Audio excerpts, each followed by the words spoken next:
نحمده ونصلي على رسوله الكريم أما بعد اللهم صل على محمد وعلى آل محمد كما صليت على إبراهيم وعلى آل إبراهيم إنك حميد مجيد اللهم بارك على محمد وعلى آل محمد كما باركت على إبراهيم وعلى آل إبراهيم إنك حميد مجيد প্রিয় মুসলিম ভাই ও বোনেরা, আজকে আলোচনা করব আমাদের প্রিয় নবী সাল্লাল্লাহু আলাইহি সাল্লামকে স্বপ্ন দেখার আমল সম্পর্কে।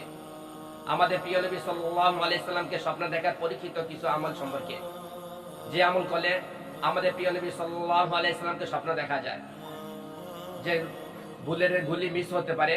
এই আমলগুলো করলে আল্লাহ তাআলা অবশ্যই নবী করিম সাল্লাল্লাহু আলাইহি সাল্লামকে স্বপ্ন দেখে তৌফিক দান করবে। প্রত্যেকটা মুমিন মুসলমানই চায় যে নবী করিম সাল্লাল্লাহু আলাইহি সাল্লাম স্বপ্ন দেখার জন্য। প্রত্যেকটা মানুষ আবেগ। নবী করিম সাল্লাল্লাহু আলাইহি সাল্লাম হলেন আমাদের কলিজার টুকরা।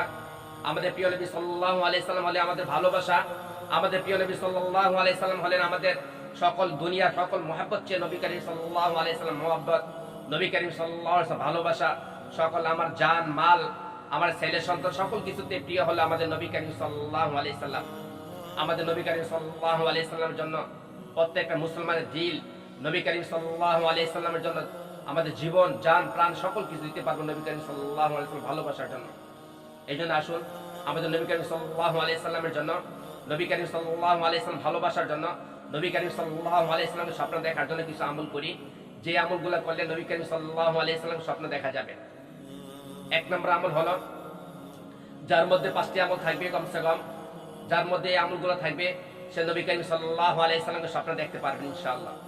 এক নম্বর হলো যে আমাদের প্রিয় নবী সাল্লাল্লাহু আলাইহি সাল্লামকে যে ভালোবাসতে হলে আমাদের প্রিয় নবী সাল্লাল্লাহু আলাইহি সাল্লামের দুরূদ আমার মধ্যে থাকতে হবে। যে যার মধ্যে যত বেশি দুরূদ থাকবে, নবী করিম সাল্লাল্লাহু আলাইহি সাল্লামের দুরূদ থাকবে, সে নবী করিম সাল্লাল্লাহু আলাইহি সাল্লামকে স্বপ্ন দেখতে পারবে। যে প্রত্যেক কাজ ভালো কাজের শুরুতে দুরূদ শরীফ পড়তে হবে, প্রত্যেক কাজের মাঝে মাঝে অথবা প্রত্যেক কাজের শেষে দুরূদ শরীফ পড়তে হবে। সর্ব অবস্থা দুরূদ যার মধ্যে থাকবে সে নবী করিম সাল্লাল্লাহু আলাইহি সাল্লাম স্বপ্ন দেখতে পারবে। এই জন্য যে নবী করিম সাল্লাল্লাহু আলাইহি সাল্লামের দুরূদ পাঠ করা। দুরূদ হতে পারে আল্লাহুম্মা সাল্লি আলা মুহাম্মদ ওয়া আলা আলি মুহাম্মদ কামা সাল্লাইতা আলা ইব্রাহিম ওয়া আলা আলি ইব্রাহিম ইন্নাকা হামিদুম মাজিদ। অথবা সবচেয়ে পরিচিত একটি দুরূদ হলো আল্লাহুম্মা সাল্লি আলা মুহাম্মাদিন নাবিয়্যিল উম্মি ওয়া আলা আলিহি সাল্লিম তাসলিমা। এই দুরূদটা হলো পরিচিত আমল। অথবা দুরূদ এটা পড়তে পারি সাল্লাল্লাহু আলাইহি সাল্লাম, সাল্লাল্লাহু আলাইহি সাল্লাম।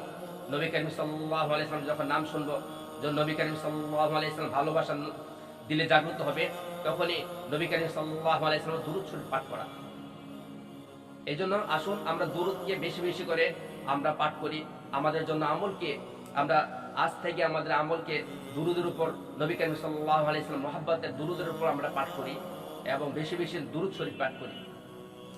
2 নম্বর আমল হলো যে নবী করিম সাল্লাল্লাহু আলাইহি সাল্লাম ভালোবাসা, প্রত্যেকটা নবী করিম সাল্লাল্লাহু আলাইহি সাল্লামের সুন্নতকে পাবন্দি করা। যে নবী করিম সাল্লাল্লাহু আলাইহি সাল্লাম প্রত্যেকটা সুন্নতকে অনুসরণ করা। যার মধ্যে যত বেশি নবী করিম সাল্লাল্লাহু আলাইহি সাল্লামের সুন্নত থাকবে, যে যত বেশি পাবন্দি করবে নবী করিম সাল্লাল্লাহু আলাইহি প্রত্যেকটা সুন্নতকে, সে তত নবী করিম সাল্লাল্লাহু আলাইহি সাল্লাম প্রিয় বান্দা হতে পারবে। নবী করিম সাল্লাল্লাহু আলাইহি সাল্লাম ভালোবাসার লোক হতে পারবে। এই জন্য 2 নম্বর সুন্নত নবী করিম সাল্লাল্লাহু আলাইহি সাল্লামের 2 নম্বর আমল হলো নবী করিম সাল্লাল্লাহু আলাইহি সাল্লামকে বেশি বেশি করে সুন্নতকে অনুসরণ করা।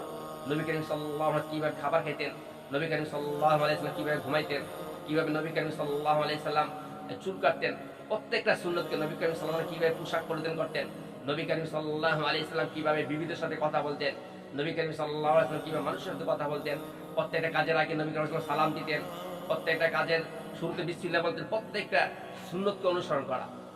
যে নবী করিম সাল্লাল্লাহু আলাইহি সাল্লামের মাথা চুল থেকে নিয়ে একদম পায়ের নখ পর্যন্ত এমনকি প্রত্যেকটা সুন্নতকে অনুসরণ করবে। প্রত্যেকটা সুন্নতের অনুসরণ করার সাথে সাথে নবী করিম সাল্লাল্লাহু আলাইহি সাল্লাম ভালোবাসা দিলের মধ্যে জাগ্রত হবে। 2 নম্বর আমল। 3 নম্বর আমল হলো যখন আমরা দোয়া করব, তখন সর্বপ্রথম নবী করিম সাল্লাল্লাহু আলাইহি সাল্লামের মর্যাদার জন্য, নবী করিম সাল্লাল্লাহু আলাইহি সাল্লামকে তো আল্লাহ তাআলা অনেক পৃথিবীর সবচেয়ে বেশি মর্যাদা দান করেছেন। আল্লাহ তাআলা তো সারা দুনিয়ার চেয়ে, সারা পৃথিবী আসমান জমিন সকল কিছুর চেয়ে আল্লাহ রাসূল সাল্লাল্লাহু আলাইহি ওয়াসাল্লামকে আল্লাহ তাআলা মর্যাদা দান করেছেন, মর্যাদা দান করেই যাবেন। আর আমরাও কি করব, আল্লাহ তাআলার কাছে দোয়া করব যে আল্লাহ তাআলা যাতে নবী করিম সাল্লাল্লাহু যখন দোয়া করব তখন দোয়ার মধ্যে আল্লাহ তাআলা কাছে দোয়া করবো যে নবী করিম সাল্লাল্লাহু আলাইহি ওয়াসাল্লামের জন্য মর্যাদা আল্লাহ তাআলা আরো লক্ষ কোটি গুণ বাড়াই দেন। অথবা যখন আমরা দান করব তখন নবী করিম সাল্লাল্লাহু আলাইহি ওয়াসাল্লাম পক্ষ থেকে আমরা দান করব। তাহলে 3 নম্বর আমল, যখন দোয়া করব তখন নবী করিম দোয়ার সাথে নবী করিম সাল্লাল্লাহু আলাইহি ওয়াসাল্লামের সাথে কথা মনে করব। যখন দান করব তখন আমাদের দানের অংশ যাতে নবী করিম সাল্লাল্লাহু আলাইহি ওয়াসাল্লামের পক্ষ থেকে একটা অংশ থাকে।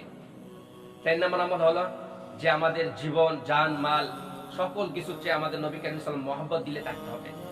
আমাদের ছেলে সন্তান, আমার জীবন চেয়ে, সাহাবীদের মধ্যে তো যে জীবন, যে নবী করিম সাল্লাল্লাহু আলাইহি ওয়াসাল্লামের জন্য তাদের জান, মাল, সন্তান সকল কিছুতে নিজের জীবন সহ দিয়ে দিয়েছেন সাহাবায়ে কেরামরা। এই জন্য আমাদের মহব্বত থাকতে হবে নবী করিম সাল্লাল্লাহু আলাইহি ওয়াসাল্লামের জন্য। আমাদের সারা দুনিয়ার চেয়ে, আমাদের কাছে চেয়ে, আমাদের জীবনের চেয়ে মহব্বত বেশি থাকতে হবে। আর 5 নম্বর হলো যখন ঘুমাইতে যাব রাত্রেবেলা, একদম রাত ঘুমানোর আগে তো সূরা মুজাম্মিল তেলাওয়াত করতে হবে। সূরা মুজাম্মিল পাঠ পড়ে এবং পবিত্র জায়গার মধ্যে, পবিত্র স্থানে যখন ঘুমাবে, পবিত্র বিছানার উপর ঘুমাবে উঁচু সহকারে, তখন এই সূরা মুজাম্মিল তেলাওয়াত করবে। তারপর নবী করিম সাল্লাল্লাহু আলাইহি ওয়াসাল্লামের উপর 40 বার দুরূদ শরীফ পাঠ করলে ইনশাআল্লাহ আল্লাহ তাআলা ডান কাঁধে শয়ন করলে, ঘুমাইলে, ডান দিকে শয়ন করে ঘুমাইলে, তাহলে আল্লাহ তাআলা ইনশাআল্লাহ নবী করিম সাল্লাল্লাহু আলাইহি ওয়াসাল্লামকে স্বপ্ন দেখার তৌফিক দান করবেন। আমল করতে থাকি, আল্লাহ তাআলা এক সময় ইনশাআল্লাহ আল্লাহ তাআলা স্বপ্ন দেখাবেনই ইনশাআল্লাহ। আসুন আমরা আমল করি। আর প্রিয় নবী সাল্লাল্লাহু আলাইহি ওয়াসাল্লাম বললেন, যে ব্যক্তি আমাকে স্বপ্ন দেখলো সে যেন আমাকেই স্বপ্ন দেখলো। কারণ নবী করিম সাল্লাল্লাহু আলাইহি ওয়াসাল্লামকে, নবী করিম সাল্লাল্লাহু আলাইহি সুরত কোনো শয়তান, কোনো কেউ নবী করিম সাল্লাল্লাহু আলাইহি ওয়াসাল্লাম শয়তানও নবী করিম সাল্লাল্লাহু আলাইহি সুরতকে নকল করতে পারে না, নবী করিম সাল্লাল্লাহু আলাইহি সুরত আকৃতি ধারণ করতে পারে না। এই জন্য আসুন আমরা নবী করিম সাল্লাল্লাহু আলাইহি ওয়াসাল্লামের দুরূদ বেশি বেশি পাঠ করি। নবী করিম সাল্লাল্লাহু আলাইহি ওয়াসাল্লামের জন্য আমরা বেশি বেশি ভালোবাসা দিলের মধ্যে পয়দা করি। আল্লাহ পাক রব্বুল আলামিন আমাদের সকলকে তৌফিক দান করুন। ওয়া মা তাওফীকি ইল্লা বিল্লাহ।